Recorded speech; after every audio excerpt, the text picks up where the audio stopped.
This old man was planning on committing suicide. He was wearing a beautiful suit, applying lotion. Then he puts the rope over his head. All done. He was about to kick the chair when right at that moment there was a noisy argument outside. He looked out to see what was happening. Someone was driving. He got angry, running out to scold that person. Driving isn't allowed here. It turned out to be his new neighbor. He had to help the young man. The driver was way too dumb. He's reversed his trailer into the mailbox again. Our old man had to do it for him. He drove the trailer onto the drive very quickly. He got out of the car in a cool way, just to go home to kill himself. He hooked the rope around his neck again, but the neighbors gathered in front of the windows once more. There was also a little girl run up to it and look in. He quickly pulled the rope back for fear of terrifying the little girl. The suicide plan failed again. This is a Swedish film that hit the web in 2016. The Man Named Ove. The movie healed countless lonely hearts. If you feel frustrated about life, I highly recommend that you go and see this movie. The protagonist is a grumpy man, Ove. A few months ago his beloved wife passed away. What's more, he was recently fired from the company. No hope left for life, so he wanted to die. He was a typical Nord. Their nature is cold and persistent. No matter whoever greeted him, he only said one sentence: "Stop making noise." The following day, Ove became more cautious. So he drew the curtains, put the rope around him again, but only God knew, Ove did not have interest in anything anymore. But the doorbell rang. He opened the door in anger. Oh, there was the kids. He could do nothing but contain his feelings. The parents of the two also turned up. They were his new neighbors. They brought him food and asked to borrow a ladder. Ove unwillingly lent it to them. At this time, the old lady from the opposite house came to ask him to fix her heater. It's like everyone was preventing him from committing suicide. Ove went mad. Försvinn härifrån allihop! Gå hem nu! Försvinn! Ove went home. Looking at his wife's photo, his heart broke. He made up his mind and hooked up the rope again. This time, he was finally successful. His whole life began to flash back like a slow-motion video. Starting from childhood, Ove lost his mother at a very young age. His father and him only had each other. His father was a reserve type. One day, Ove stood on the train tracks. A train was coming behind. His father shouted loudly, Bakom dig! warning Ove to get out of there. It was the first time his dad picked him up. He held him in his arms for a long time. Men usually keep their emotions deep inside. Years later, on another occasion when Ove grew up, he gave his transcript back to him. His dad was very happy, bringing his transcript to show off everywhere, until he was hit by a train. Life is a joke. After this, life continued to tease Ove. There was an officer. The guy burned Ove's house down because Ove did not move away. Ove had no place to go, and could only work part-time on the tracks. A train became his shelter.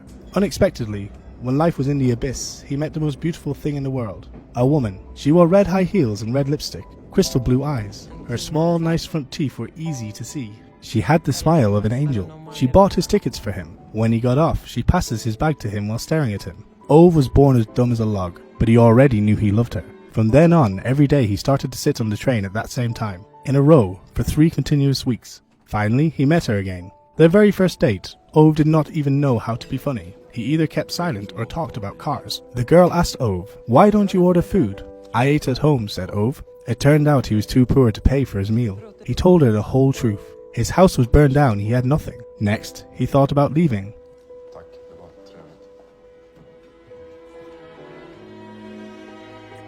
Suddenly, the girl kissed him. Ove understood. God sent an angel to him. Back to the present, his rope broke. Thwarted again. Ove decided to change his suicide method. He went to his neighbors to get some pipes, fixed a heater for her. Her man had a stroke. He was an old friend of Ove. Since there was no one around, Ove told him honest words. "The world is getting worse. People are getting worse. Fortunately, I am about to leave this world forever." Now the old woman came back and told him, "My husband can't move, but he knows everything." Ove was shocked, planning to leave, but an old friend pulled his pipes back. This is the holding action of a paralyzed person, full of consciousness. But Ove doesn't want to feel it. He returned home and began his 5th suicide attempt. 5th. Using the gas of a car, Ove whistled. It was going to work this time for sure. Since this was a private garage, no one would come to disturb. Ove closed his eyes again. But, after a while, somebody was knocking on the door of his garage. Ove burst out angrily. The neighbor's husband was injured. She asked for Ove to drive her and her 2 daughters to the hospital.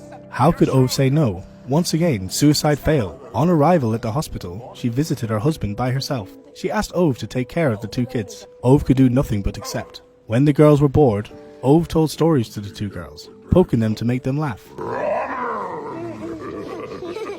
After going home, he meant to end his life quickly. Unexpectedly, the two girls thanked him for staying with them. They even ran to hug him, full of love. Today, Ove cannot die. Next time, Ove learned from experience. He changed the location of suicide to the train station. The train was coming, but unexpectedly there was a person who made a move faster than Ove.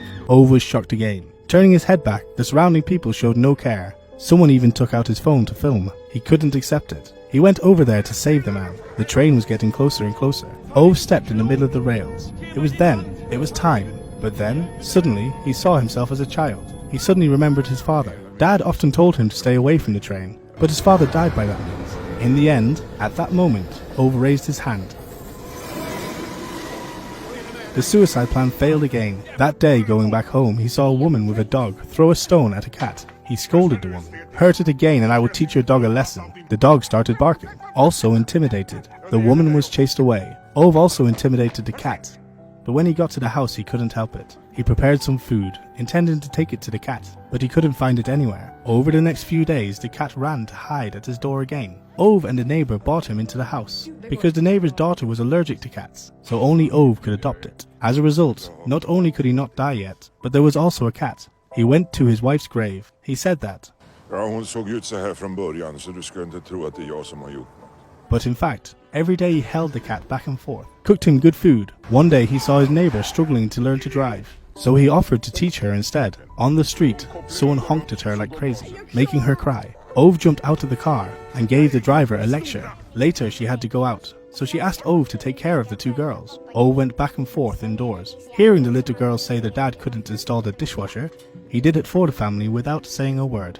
At night, the cat also slept very close to him.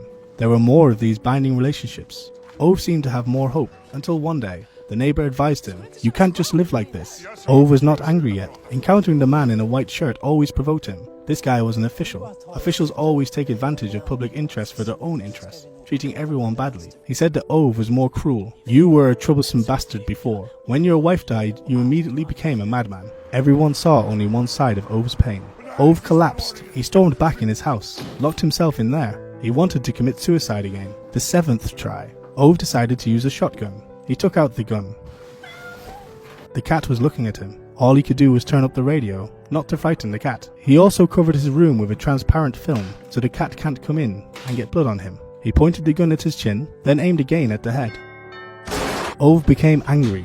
Holding the gun, he stormed out. Outside was his wife's former student. He begged Ove to let his friends stay in his house. His family kicked him out. Ove scowled angrily, but then he felt sorry, so he agreed. The next day, that boy cooked breakfast for him, also prepared food for the cat. This was the first time in ages Ove had breakfast with others. It was half a year later. He wanted to go around. The boy also wanted to join him. Not just him. The cat also followed the two of them. On the way, another boy joined them. Ove's team gradually grew more. Not long after, Ove received words from the official. His old friend was currently having a stroke. He was forced to go to the nursing home. Some treatment institutes in Europe would steal a patient's money.